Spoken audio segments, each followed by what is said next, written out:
ഇന്ന് നമുക്ക് പൊട്ടറ്റോ വെച്ചിട്ടുള്ള നല്ല ടേസ്റ്റി ആയിട്ടുള്ള ഒരു ലഞ്ച് തയ്യാറാക്കാം. വളരെ സിമ്പിളാണ്, പെട്ടെന്ന് തന്നെ നമുക്ക് ഉണ്ടാക്കിയെടുക്കാൻ പറ്റും. കറികളൊന്നും വെക്കാത്ത സമയത്ത് ഉരുളക്കിഴങ്ങ് ഉണ്ടെങ്കിൽ നമുക്ക് ഏകദേശം ഒരു 15 മിനിറ്റിനുള്ളിൽ തന്നെ നമുക്കിത് റെഡിയാക്കാം. അതിന് വേണ്ടിയിട്ട് ഞാനിവിടെ 2 വലിയ ഉരുളക്കിഴങ്ങ് ഇതുപോലെ നീളത്തിൽ കട്ട് ചെയ്ത് വെച്ചിട്ടുണ്ട്. ഇത് വെള്ളത്തിലിട്ട് നന്നായിട്ടൊന്ന് കഴുകിയെടുക്കാം. അപ്പോൾ ഇത് കഴുകിയതിന് ശേഷം ഇതിലൊട്ടും തന്നെ വെള്ളം ഉണ്ടാവാൻ പാടില്ല. വെള്ളം മുഴുവനും വാർത്ത് കളയാം. അപ്പോൾ ഞാൻ ഈ വെള്ളം മുഴുവനും മാറ്റി ഒരു ബൗളിലേക്ക് മാറ്റിയിട്ടുണ്ട്. ഇതുപോലെ വേണം നമ്മൾ കട്ട് ചെയ്തെടുക്കാനായിട്ട്. നിങ്ങൾക്ക് ഇങ്ങനെ വേണ്ടെങ്കിൽ ക്യൂബ്സായിട്ട് കട്ട് ചെയ്താലും മതി. അപ്പോൾ ഞാൻ ഇതുപോലെ കുറച്ച് ഇത്രയും കട്ടിയിലാണ് കട്ട് ചെയ്തിരിക്കുന്നത്. ഇതിലേക്ക് ഒരു 1/4 ടീസ്പൂൺ മഞ്ഞൾപ്പൊടിയും ആവശ്യത്തിന് ഉപ്പും അതുപോലെ തന്നെ 1/2 ടീസ്പൂൺ മുളക് പൊടിയും കൂടി ചേർത്ത് നന്നായിട്ടൊന്ന് മിക്സ് ചെയ്തെടുക്കാം. അപ്പോൾ ഇത് നമ്മൾ മിക്സ് ചെയ്യുന്ന സമയത്ത് തന്നെ ഇത് വറുക്കാൻ വേണ്ടിയിട്ടുള്ള എണ്ണ ചൂടാക്കാൻ വെക്കണം. കാരണം ഉരുളക്കിഴങ്ങ് ആയിക്കൊണ്ട് തന്നെ പെട്ടെന്ന് ഇതിൽ നിന്ന് വെള്ളം വിട്ട് വരും. അപ്പോൾ ഇത് ഉടനെ തന്നെ വറുത്തെടുക്കണം. ഒട്ടും തന്നെ റെസ്റ്റ് ചെയ്യാനൊന്നും വെക്കരുത്. നമ്മൾ ഈ മഞ്ഞൾപ്പൊടിയൊക്കെ ചേർക്കുന്ന സമയത്ത് തന്നെ എണ്ണ ചൂടാക്കാൻ വെക്കുക. അപ്പോൾ ഞാൻ ആ സമയത്ത് തന്നെ എണ്ണ ചൂടാക്കാൻ വെച്ചിരുന്നു. അപ്പോൾ എണ്ണയിൽ ഈ ഇതിൻ്റെ അടിഭാഗത്ത് കാണുന്നത് വേറൊന്നുമല്ല, നമ്മൾ പപ്പടം വറുത്ത എണ്ണയാണത്. അപ്പോൾ അതുകൊണ്ടാണ് ആ ബ്ലാക്ക് കളറായിട്ട് കാണുന്നത്.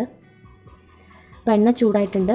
അപ്പോൾ ഇതിലേക്ക് നമ്മൾ ഈ മിക്സ് ചെയ്ത് വെച്ചിരിക്കുന്ന ഉരുളക്കിഴങ്ങ് ചേർക്കാം. ഒരുപാട് എണ്ണയൊന്നും വേണ്ടി വരില്ല. മാക്സിമം ഒരു 3 മുതൽ 4 ടേബിൾ സ്പൂൺ എണ്ണ മതിയാവും. അപ്പോൾ നമ്മൾ ഒരുപാടങ്ങ് ഡീപ്പ് ഫ്രൈ അല്ല ചെയ്യുന്നത്.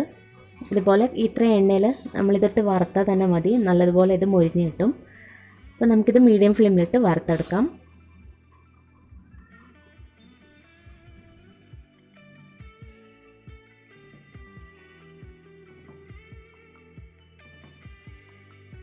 അപ്പോൾ ഇപ്പോൾ നമ്മുടെ ഉരുളക്കിഴങ്ങ് നന്നായിട്ട് തന്നെ ഫ്രൈ ചെയ്തെടുത്തിട്ടുണ്ട്. നല്ല ക്രിസ്പി ആയിട്ടുണ്ട്. ഇതിന് നമുക്കൊരു പ്ലേറ്റിലേക്ക് മാറ്റാം. ഇനി നിങ്ങൾക്ക് ഇത്രയും എണ്ണ വേണ്ടെങ്കിൽ ഇതിൽ നിന്നും കുറച്ച് എണ്ണ മാറ്റാം. ഞാനിപ്പോൾ എണ്ണ മാറ്റുന്നില്ല. അപ്പോൾ ഇതിലേക്ക് 1/2 ടീസ്പൂൺ ചെറിയ ജീരകം ചേർക്കാം. ജീരകം പൊട്ടിയതിന് ശേഷം ഇതിലേക്ക് ഒരു വലിയ സവാള സ്ലൈസ് ചെയ്തതാണ്, അതും കൂടി ചേർക്കാം. ഇതിൻ്റെ കൂടെ തന്നെ ഒരല്പം കരിവേപ്പിലയും കൂടി ചേർത്ത് ഇത് വഴറ്റിയെടുക്കാം.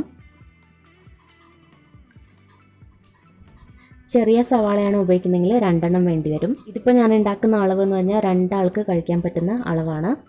അപ്പോൾ നിങ്ങൾ കൂടുതൽ റൈസ് ഉണ്ടാക്കുകയാണെങ്കിൽ അതിനനുസരിച്ച് എല്ലാ കാര്യങ്ങളും കൂട്ടിച്ചേർക്കണം.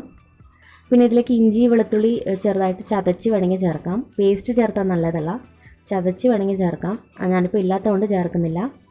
ഇത് വഴണ്ടതിന് ശേഷം ഒരു ചെറിയൊരു തക്കാളി കട്ട് ചെയ്ത് ചേർക്കാം. തക്കാളി ഓപ്ഷണലാണ്, വേണമെങ്കിൽ മാത്രം ചേർക്കാം. ചെറിയൊരു തക്കാളി കേട്ടോ, തക്കാളിയൊന്നും കൂടിപ്പോരുത്. തക്കാളി കൂടിയ ടേസ്റ്റ് ഉണ്ടാവില്ല. ചെറിയൊരു തക്കാളി മതി. തക്കാളി ഒന്ന് വഴറ്റിയതിന് ശേഷം പൊടികൾ ചേർക്കാം. അപ്പോൾ 1/2 ടീസ്പൂൺ മുളക് പൊടി ചേർക്കുന്നുണ്ട്. മുളക് പൊടി ഇത്ര തന്നെ വേണമെന്നൊന്നുമില്ല, നിങ്ങളുടെ എരിവിനനുസരിച്ച് നിങ്ങൾ നോക്കി ചേർക്കുക. പിന്നെ 1/4 ടീസ്പൂൺ മഞ്ഞൾപ്പൊടി ചേർക്കാം. 1/2 ടീസ്പൂൺ ഗരം മസാലപ്പൊടി ചേർക്കാം.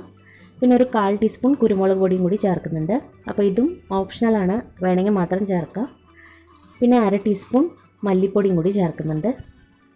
ഇത് ഇത്രയും കൂടി നന്നായിട്ടൊന്ന് വഴറ്റിയെടുക്കാം. പൊടികളുടെ എല്ലാം പച്ചമണം മാറി കിട്ടണം. അപ്പോൾ നല്ല രീതിയിൽ ഇതൊന്ന് വഴറ്റിയെടുക്കാം.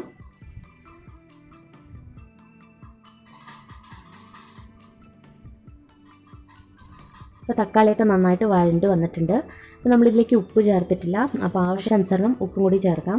പിന്നെ മാത്രമല്ല, നമ്മൾ ഉരുളക്കിഴങ്ങ് വറുക്കുമ്പോഴും ഉപ്പ് ചേർത്തിരുന്നു. അപ്പോൾ അതൊക്കെ നോക്കിയിട്ട് വേണം ഉപ്പ് ചേർക്കാനായിട്ട്. പിന്നെ ചിലർ ചോറിലും ഉപ്പിട്ടിട്ടാണ് വെക്കാറ്. അപ്പോൾ അങ്ങനെ ആകുമ്പോൾ ഉപ്പ് കുറച്ച് ചേർത്താൽ മതി. നന്നായിട്ടൊന്ന് മിക്സ് ചെയ്യാം. ഇനി ഇതിലേക്ക് നമ്മൾ റൈസ് ചേർക്കാം.